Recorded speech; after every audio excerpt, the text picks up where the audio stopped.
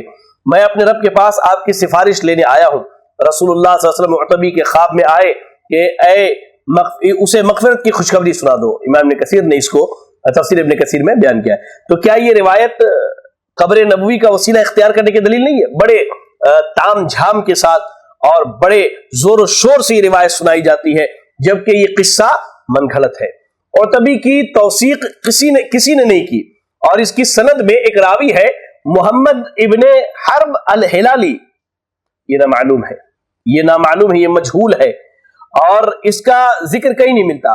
جب سند کا حال معلوم نہ ہو تو اس مجہول روایت کو قبول نہیں کیا جا سکتا، لہذا یہ روایت دلیل نہیں بن سکتی۔ بعض لوگ فضائل میں کہتے کہ نہیں یہ فضیلت کی بات ہے اور یہ ہے وہ ہے، نہیں میرے بھائی یہ عقیدے کی بات ہے، اور عقیدے کے باب میں خاص کر کے فضائل میں بھی نہیں، عقیدے میں بھی نہیں، مسائل میں بھی نہیں، ضعیف روایتیں قابل قبول نہیں ہوتی ہے۔ جو لوگ کہتے فضائل میں قبول ہے، اللہ تعالیٰ انہیں معاف فرمائے اور اللہ ہم سب کی اصلاح فرمائے۔ چلے، کیا ہم زندہ اور موجود لوگوں سے تعاون طلب کر سکتے ہیں؟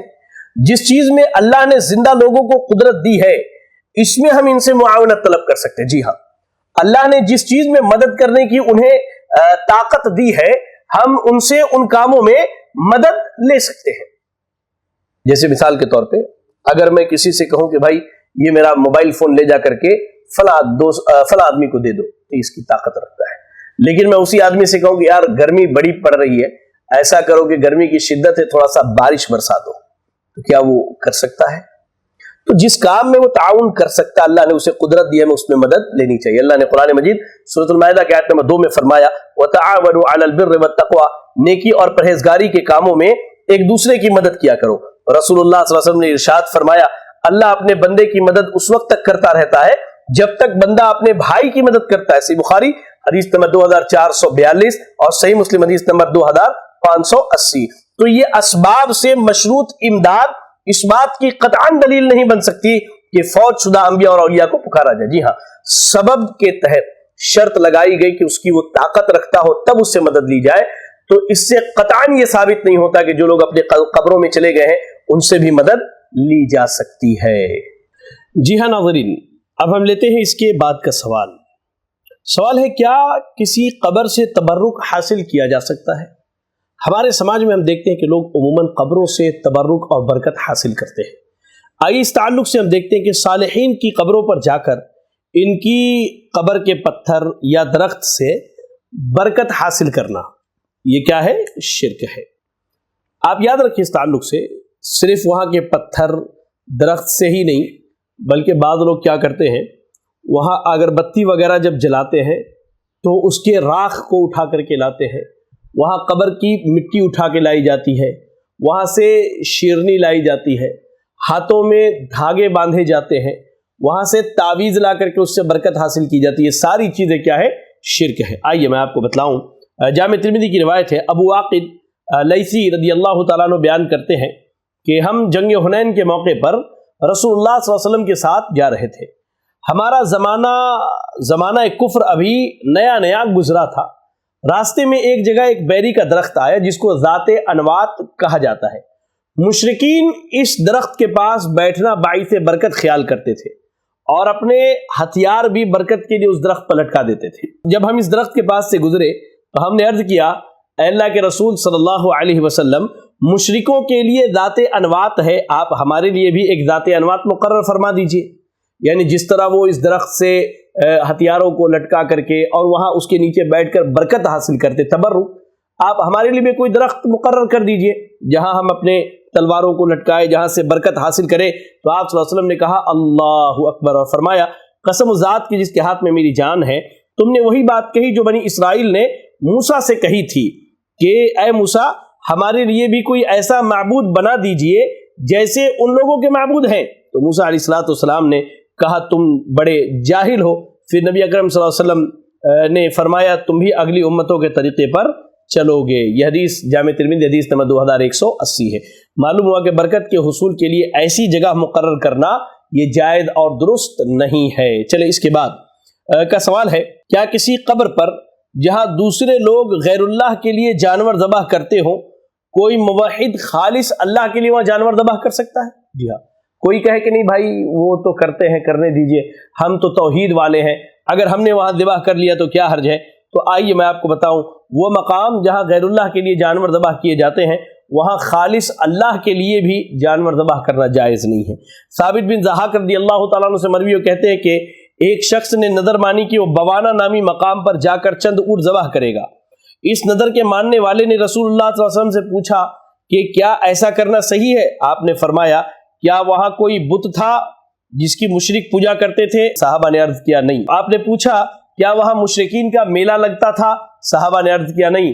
آپ نے اس صحابی کو نظر پوری کرنے کی اجازت دی اور فرمایا اللہ تعالیٰ کی نافرمانی میں نظر پوری کرنا درست نہیں، اور نہ ہی وہ نظر پوری کرنا صحیح ہے جو انسان کی ملکیت میں نہ ہو۔ سنن نبی داؤد حدیث نمبر 3313۔ تو پتہ یہ چلا کہ جہاں میلے ٹھیلے لگتے ہو، جہاں عرس ہوتا ہو، اور جہاں کہہ لیجئے کہ بہت سارے جہاں معبودان باطلہ کی عبادت ہوتی ہے، جہاں غیر اللہ کی عبادت ہوتی ہے، وہاں پر اللہ کے نام سے بھی جانور ذبح کرنا کیا ہے؟ حرام ہے۔ آج تو ہمارے یہاں ایک جانور کیا 100 جانور نذر و نیاز کے نام پر چڑھائے جاتے ہیں۔ چلے اس کے بعد ایک سوال ہے، کیا قرآنی آیات یا مسنون دعاؤں سے تعویذ لکھ کر لٹکانا اچھا عمل ہے؟ یاد رکھیں قرآن و سنت میں وارد دعاؤں کا استعمال وہی صحیح ہے جو اللہ کے نبی محمد صلی اللہ علیہ وسلم نے سکھایا ہے۔ یوں آیات اور احادیث کو لکھ کر گھونگے اور سیپی کی شکل بنا کر کالے یا سفید دھاگوں میں باندھنا یا گرہ دار دھاگوں میں لٹکانا ہرگز سنت سے ثابت نہیں۔ جی ہاں، یہ شریعت ہے، اور شریعت یہ اللہ کے رسول صلی اللہ علیہ وسلم پر اللہ نے نازل کی ہے۔ تو آپ نے جس چیز کا استعمال جیسے بتایا ہے اس کا استعمال ویسے ہی کیا جائے گا۔ آپ نے قرآنی آیات کو اور آپ نے ماثورہ دعاؤں کو لکھ کر کے لٹکانے کا حکم نہیں دیا ہے، نہ ہی آپ نے لٹکایا ہے اور نہ ہی کسی کو لٹکانے کا حکم دیا ہے۔ پھر ہم کیسے کہہ دیں کہ قرآنی آیات اور ان سب چیزوں کو لٹکا لیا جائے؟ بلکہ یہ انداز جو ہے کہ لکھا جائے اور اس کے بعد اس کو بھر کر کے موم سے پیک کیا جائے اور پھر گلے میں لٹکایا جائے، یہ تمام سے مراد گھونگے اور سیپیاں وغیرہ ہیں جو مشرکین بلاؤں سے بچنے کے لیے لٹکاتے تھے۔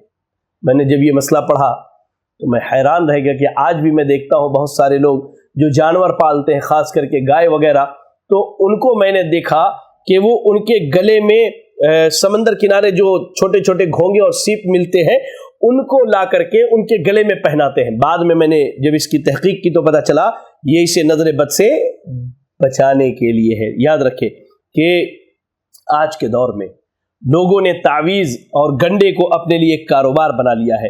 شاید ہی کوئی تعویذ لکھنے والا لوگوں کو یہ بتاتا ہو کہ اس میں لکھا ہوا کیا ہے، بلکہ بعض تعویذوں میں یا جبریل یا اسرافیل وغیرہ غیر اللہ کی پکار لکھی ہوئی ہے، اور بعض کو تو ہم نے دیکھا، اللہ کی قسم میں نے اپنی آنکھوں سے وہ تعویذیں دیکھی ہے جس میں فرعون، حامان، قارون، شداد، ابلیس اور شیطان اور جنوں کے نام لکھے ہوئے ہوتے ہیں۔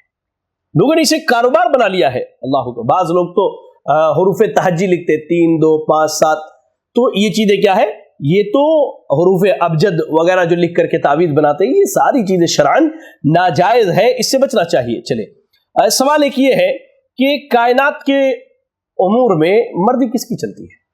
کیا ہم یہ کہہ لیں کہ شیخ عبد القادر جیلانی قبر میں آ کر کے اپنے مریدوں کو بچا لیتے ہیں، اور فلاں پیر جو ہے اس کے دربار پر جائیے تو وہاں سے اولاد ملتی ہے، فلاں صاحب جو ہے وہ غریب نواز ہے، جائیے تو وہ غریبوں کو نوازتے ہیں؟ سوال یہ ہے کہ یہ جو امور کائنات ہے اس میں مرضی کس کی چلتی ہے؟ تو یاد رکھیں کہ اللہ ہی وہ واحد ذات ہے کہ جو چاہتا ہے کرتا ہے، اور وہی ہوتا ہے جو اللہ تعالیٰ چاہتا ہے۔ قرآن مجید پڑھیے، اللہ نے فرمایا انما امرہ اذا اراد شیئا ان یقول له کن فیکون۔ کہا اللہ کی شان یہ ہے کہ جب وہ کسی کام کا ارادہ کرتا ہے تو اس سے کہتا ہے ہو جا، تو وہ چیز ہو جاتی ہے۔ سبحان اللہ، وہ چیز کیا ہے؟ ہو جاتی ہے۔ یہ سورہ یاسین کی آیت نمبر 82 ہے۔ تو اللہ کی توفیق سے ہی انسان کوئی کام کرتا ہے۔ جی ہاں، یاد رکھیں، انسان کچھ کرتا ہے تو اللہ کی توفیق سے کرتا ہے، اس کی اپنی مرضی نہیں ہے۔ کہا اللہ نے سورۃ الکہف کی آیت نمبر 39 میں لا قوت الا باللہ، کسی میں کوئی قوت نہیں مگر اللہ کی توفیق سے۔ اگر اللہ توفیق نہ دے، اللہ قوت نہ دے تو کوئی کرنے والا نہیں. اور اللہ تعالیٰ نے رسول اللہ صلی اللہ علیہ وسلم سے فرمایا وَلَا تَقُولَنَّ لِشَيْءٍ إِنِّي فَاعِلٌ ذَلِكَ غَدًا إِلَّا أَن يَشَاءَ اللَّهُ. سورۃ الکہف کی آیت نمبر 23 اور 24 اللہ نے کہا اور کسی کام کی نسبت ہرگز نہ کہنا کہ میں کل کر دوں گا. جی ہاں ہم کہتے نا میں کر دوں گا، میں دیکھ لوں گا. کہا نبی سے کہ آپ ہرگز یہ نہیں کہے کہ میں کل کر دوں گا، مگر آپ یہ کہا کریں کہ اگر اللہ نے چاہا تو میں یہ کام کل ضرور کر دوں گا. اللہ اکبر. ایک شخص نے رسول اللہ صلی اللہ علیہ وسلم سے کہہ دیا ماشاء اللہ وشیتا، جو اللہ چاہے اور آپ چاہیں. اللہ اکبر. تو آپ صلی اللہ علیہ وسلم یعنی اس کے کہنے کا مطلب تھا کہ وہی ہوتا ہے جو اللہ چاہے اور آپ چاہیں. تو آپ صلی اللہ علیہ وسلم نے فرمایا تو نے مجھے اللہ کے برابر کر دیا، میرے چاہنے سے کچھ نہیں ہوتا بلکہ جو اللہ اکیلا چاہے وہی ہوتا. یہ حدیث مسند امام احمد کی حدیث نمبر 1839. معلوم ہوا کہ اللہ کی مشیت کسی دوسرے کی چاہت کے محتاج نہیں. اسی طرح کسی کو ہدایت کے راستے پر لگانا یہ اللہ ہی کے توفیق سے ہوتا ہے. چلیں اس کے بعد ایک سوال ہے کہ اولاد دینا کس کے اختیار میں ہے؟ تو یاد رکھیں اولاد دینا یہ اللہ رب العالمین کے اختیار میں ہے. اللہ نے کہا للہ ملک السماوات والارض یخلق ما یشاء یہب لمن یشاء اناثا یہب لمن یشاء الذکور او یزوجہم ذکرانا واناثا ویجعل من یشاء عقیما انہ علیم قدیر. آسمان اور زمین کی بادشاہت اللہ ہی کے لیے ہے. وہ جو چاہتا ہے پیدا کرتا ہے، جسے چاہتا ہے بیٹیاں دیتا ہے، جسے چاہتا ہے بیٹے دیتا ہے، یا ان کو بیٹے اور بیٹیاں دونوں عنایت فرماتا ہے، اور جسے چاہتا ہے بے اولاد رکھتا ہے.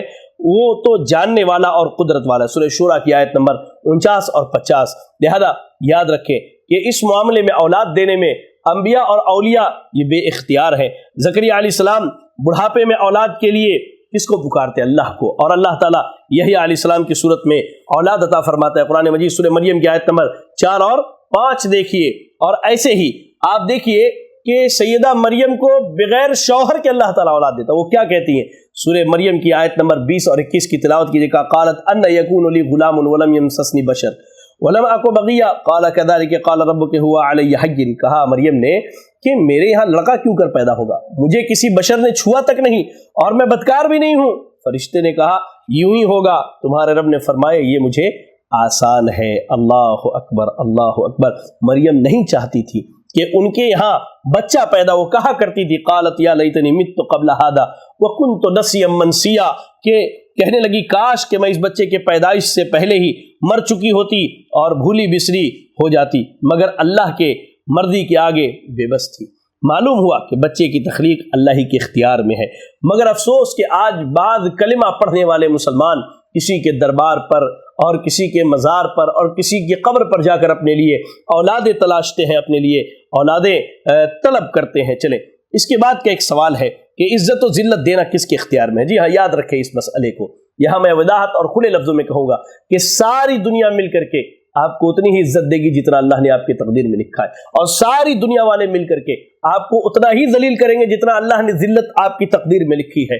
ساری دنیا والے مل کر اس عزت سے زیادہ آپ کو عزت نہیں دے سکتے جو اللہ نے آپ کی تقدیر میں لکھا ہے. عزت و ذلت کا مالک اللہ تعالیٰ ہے، لوگ نہیں ہے، انسان نہیں ہے، مخلوق نہیں ہے. عزت و ذلت کا مالک اللہ تعالیٰ ہے. سورہ آل عمران کی آیت نمبر 26 کی تلاوت کیجیے. اللہ نے کہا قل اللہم مالک الملک تؤتی الملک من تشاء وتنزع الملک ممن تشاء وتعز من تشاء وتذل من تشاء بیدک الخیر انک علی کل شیء قدیر. کیا آپ کہہ دیجئے کہ بادشاہت کے مالک تو جس کو چاہے بادشاہ دے دے. اللہ تو ہی بادشاہت کا مالک. اللہ تو جسے چاہے بادشاہت دے دے اور جس سے چاہے بادشاہت کو چھین لے. جس کو چاہے تو عزت دے اور جسے چاہے ذلیل کر دے. ہر طرح کی بھلائی تیرے ہی ہاتھ میں ہے اور بے شک تو ہر چیز پر قادر ہے. اللہ نے فرمایا فَإِنَّ الْعِزَّةَ لِلَّهِ جَمِيعًا. سورۃ النساء کی آیت نمبر 139 میں کہ بے شک عزت تو سب کے سب اللہ ہی کی ہے. تو عزت و ذلت کا مالک اکیلا اللہ رب العالمین ہے. کائنات کی کوئی مخلوق آپ کو ذلیل نہیں کر سکتی اگر اللہ عزت دینا چاہے، اور سارے لوگ مل کر کے آپ کو عزت نہیں دے سکتے اگر اللہ تعالیٰ ذلیل کرنا چاہے. اس کے بعد کا سوال ہے، کہتے کہ رزق میں فراخی اور تنگی کس کے اختیار میں؟ جی ہاں، کسی کو رزق دینا اور اس سے رزق کو روک دینا یہ کس کے ہاتھ میں ہے؟ تو کہا یہ اللہ رب العالمین کے ہاتھ میں ہے. سورۃ العنکبوت آیت نمبر 62 پڑھیے. 62 میں اللہ نے کہا اللہ یبسط الرزق لمن یشاء من عبادہ ویقدر لہ. کہا اللہ اپنے بندوں میں سے جس کے لیے چاہتا ہے رزق فراخ کر دیتا ہے اور جس کے لیے چاہتا ہے تنگ کر دیتا ہے. جی اللہ جس کے لیے چاہے کشادہ کر دے رزق اور جس کے لیے چاہے تنگ کر دے۔ اللہ کے سوا کوئی داتا نہیں، اللہ کے سوا کوئی رزق میں برکت دینے والا نہیں۔ اللہ اکبر اللہ اکبر اللہ اکبر۔ لہذا یاد رکھیں، اللہ نے قرآن مجید کے اندر ارشاد فرمایا سورۃ الفاطر کی آیت نمبر 15 میں، یا ایھا الناس انتم الفقراء الی اللہ واللہ هو الغنی الحمید۔ اے لوگو، تم سب اللہ کے محتاج و فقیر ہو۔ ساری کائنات، سارے انبیاء، سارے اولیاء، سارے اتقیاء، سارے صالحین، سارے بزرگ، یہ سب اللہ کے در کے منگتے ہیں، اللہ کے در کے منگتے ہیں۔ اور تعجب ہوتا ہے کہ ایک مسلمان قوال کہتا ہے کہ اللہ کے جھولی میں توحید اور وحدت کے سوا کیا ہے؟ جو بھی مانگنا ہے مانگ لیں گے محمد کے شہر سے۔ اللہ کے بندو، وہ محمد رسول اللہ صلی اللہ علیہ وسلم اور ان کا سارا شہر اللہ کے دروازے اور اللہ کے سامنے فقیر ہیں، محتاج ہیں، منگتے ہیں۔ جو مانگنے والے ہیں ان سے کہاں مانگا جائے؟ جو عطا کرنے والا ہے اس سے مانگنا چاہیے۔ اللہ نے کہا یا ایھا الناس، سارے لوگ، سارے نبی، سارے اولیاء، سارے بزرگ، یہ سب کے سب اللہ کے در کے فقیر و محتاج ہیں، اور اللہ ہی بے پرواہ اور سزاوار حمد و ثنا ہے۔ تمام تعریفیں اللہ کے لیے ہیں۔ اللہ اکبر۔ چلیں، ایسے ہی بیماری سے شفا دینے والا کون ہے؟ تو اللہ تعالیٰ نے ابراہیم علیہ السلام کا قول نقل کیا۔ ابو الموحدین، اہل توحید کے باپ ابراہیم علیہ السلام کہتے ہیں سورۃ الشعراء کی آیت نمبر 80 ہے، کہا وَإِذَا مَرِضْتُ فَهُوَ يَشْفِينِ، کہ جب میں بیمار پڑتا ہوں تو اللہ ہی مجھے شفا دیتا ہے۔ کسی کے دربار کی مٹی کو چاٹ لینا اور کسی کے دربار پر چادر چڑھا دینا، نظر و نیاز کسی کے نام پہ چڑھانا، یہ بیماری سے شفا کا ذریعہ نہیں ہے۔ اللہ کے نبی صلی اللہ علیہ وسلم دعا کرتے تھے۔ صحیح بخاری صحیح مسلم کی حدیث ہے، صحیح بخاری حدیث نمبر 5675 اور صحیح مسلم حدیث نمبر 2191 کہا اللہ کے نبی جب کسی بیمار کی عیادت کے لیے جاتے تو دعا دیتے، اذهب الباس رب الناس واشفی انت الشافی لا شفاء الا شفاؤک شفاء لا یغادر سقما۔ اے اللہ، اے لوگوں کے رب، اس کی بیماری کو دور کر دے، شفا عطا فرما دے، تو ہی شفا دینے والا ہے، تیری شفا کے سوا کوئی شفا نہیں، ایسی شفا دے کہ کوئی بیماری نہ چھوڑے۔ تو اللہ کے نبی صلی اللہ علیہ وسلم سے جو لوگ شفا یابی کی دعائیں کرتے ان کے لیے مقام عبرت ہے کہ اللہ کے رسول جب جاتے تو اللہ سے شفا کی دعا کرتے تھے۔ اس کے بعد کا سوال ہے، کیا کسی کو خوش کرنے کے لیے اعمال کرنے چاہیے؟ یاد رکھیں، کسی کو خوش کرنا اور اس کے لیے اعمال کرنا، یہ در حقیقت کیا ہے؟ یہ شرک ہے، یہ ریاکاری ہے، یہ دکھاوا ہے، اور شرک اصغر ہے۔ یہ ریاکاری کو شرک اصغر کہا جاتا ہے، یہ چھوٹا شرک ہے، لیکن آدمی اس میں مسلسل رہے تو یہ بڑھتے بڑھتے انسان کو شرک اکبر تک لے جاتا ہے، اور اسی حال میں اگر وہ مر جائے تو وہ جہنم میں ڈھکیل دیا جائے گا۔ سورۃ النساء کی آیت نمبر 114 پڑھے، اللہ نے کہا وَمَن يَفْعَلْ ذَلِكَ ابْتِغَاءَ مَرْضَاتِ اللَّهِ فَسَوْفَ نُؤْتِيهِ أَجْرًا عَظِيمًا، اور جو شخص ایسے نیک کام اللہ کی خوشنودی حاصل کرنے کے لیے کرے گا تو ہم اس کو اجر عظیم دیں گے۔ اور ابو سعید خدری رضی اللہ تعالیٰ بیان کرتے کہ رسول اللہ صلی اللہ علیہ وسلم ہمارے پاس آئے اور ہم دجال کے فتنے کا ذکر کر رہے تھے۔ آپ نے فرمایا کیا میں تمہیں وہ چیز نہ بتاؤں جس کا دجال سے بڑھ کر مجھے خوف ہے؟ ہم نے عرض کیا ضرور۔ آپ نے فرمایا وہ شرک خفی ہے، وہ شرک اصغر ہے، اور وہ یہ ہے کہ آدمی اپنی نماز کو زیادہ اچھی طرح ادا کرے جب لوگ اسے دیکھ رہے ہوں۔ سنن ابن ماجہ کی حدیث نمبر 4204۔ تو پتہ یہ چلا کہ شرک اصغر یہ اتنا عظیم فتنہ، اللہ کے نبی نے دجال کے فتنے سے بڑا کیوں کہا؟ ضروری نہیں کہ آپ جی رہے ہیں تو آپ دجال کے فتنے میں پڑیں گے، لیکن آپ اپنی زندگی میں شرک اصغر میں، ریاکاری میں کبھی بھی پڑ سکتے ہیں۔ اسی لیے اللہ کے نبی نے کہا کہ اس سے خطرناک یہ فتنہ ہے، ورنہ فتنوں میں سب سے بڑا فتنہ کیا ہے؟ دجال کا فتنہ ہے۔ اس کے بعد کا سوال مؤلف نے لکھا ہے کہ ڈرنا کس سے چاہیے؟ جی ہاں، نفع نقصان اللہ ہی کے ہاتھ میں ہے، اس لیے ڈرنا بھی اسی سے چاہیے۔ لوگوں سے اس طرح ڈرنا گویا کہ وہ نفع و نقصان پہنچانے پر قادر ہو، جائز نہیں ہے۔ جی ہاں، لوگوں سے اس لیے ڈرا جائے کہ یہ میرے فائدے کا اور نقصان کا مالک ہے، یہ جائز نہیں ہے، کیونکہ نفع و نقصان کا حقیقی مالک اللہ رب العالمین ہے۔ سورۃ التوبہ کی آیت نمبر 13 میں اللہ نے کہا اتخشونہم فاللہ احق ان تخشوہ ان کنتم مؤمنین، کیا تم ان کافروں سے ڈرتے ہو؟ حالانکہ ڈرنے کے لائق اللہ ہے، بشرطے کہ تم ایمان رکھتے ہو۔ اللہ اکبر۔ لہذا یاد رکھیں اس چیز کو کہ ڈرنا یہ اللہ رب العالمین سے چاہیے۔ اس کے بعد کا سوال ہے سب سے بڑھ کر محبت کس سے ہونی چاہیے؟ تو یاد رکھیں سب سے بڑھ کر محبت اللہ تعالیٰ سے ہونی چاہیے۔ اللہ تعالیٰ نے اپنے کلام میں ان لوگوں کو مشرک قرار دیا ہے جو اپنے بنائے ہوئے شریکوں سے اللہ کی طرح محبت کرتے ہیں۔ جی ہاں، حقیقی محبت، سچی محبت، سب سے اعلیٰ محبت اللہ رب العالمین سے ہونی چاہیے۔ اس طرح کی محبت اگر بنائے گئے معبودوں سے ہے تو آدمی مشرک ہے اس حال میں مر جائے تو کبھی نجات نہیں پائے گا۔ آپ سورۃ البقرہ آیت نمبر 165 کی تلاوت کیجیے، اللہ نے کہا وَمِنَ النَّاسِ مَن يَتَّخِذُ مِن دُونِ اللَّهِ أَندَادًا يُحِبُّونَهُمْ كَحُبِّ اللَّهِ وَالَّذِينَ آمَنُوا أَشَدُّ حُبًّا لِلَّهِ۔ اور بعض لوگ ایسے ہیں جو دوسروں کو اللہ کا شریک ٹھہراتے ہیں، ان سے وہ اللہ کی طرح محبت کرتے ہیں، اور مومن تو شدید محبت اللہ سے کرتا ہے۔ لہذا سوچئے، جب اللہ سے بڑی محبت رکھنے کے باوجود اللہ کے بجائے دوسروں سے اتنی ہی محبت رکھنے کی بنا پر انسان مشرک ہو جاتا ہے تو ان کا حال کیا ہوگا؟ جو ایک طرف اللہ کی بھی محبت ہے اور اس سے بڑھ کر مشرکوں سے اپنے معبودوں سے محبت ہے، تو وہ لوگ جو اللہ کی محبت دلوں میں رکھتے ہی نہیں، صرف اپنے شریکوں سے محبت کرتے ہیں، تو وہ کہا جاتے ہیں۔ تو یاد رکھیں، اس کے بعد اللہ رب العالمین کے بعد سب سے زیادہ محبت رسول اللہ صلی اللہ علیہ وسلم سے ہونی چاہیے۔ اللہ کے رسول صلی اللہ علیہ وسلم ارشاد فرماتے ہیں کہ جس شخص میں 3 باتیں ہوں اس نے ایمان کی مٹھاس پا لی، اس نے ایمان کا مزہ چکھ لیا۔ کہا کون سی 3 باتیں؟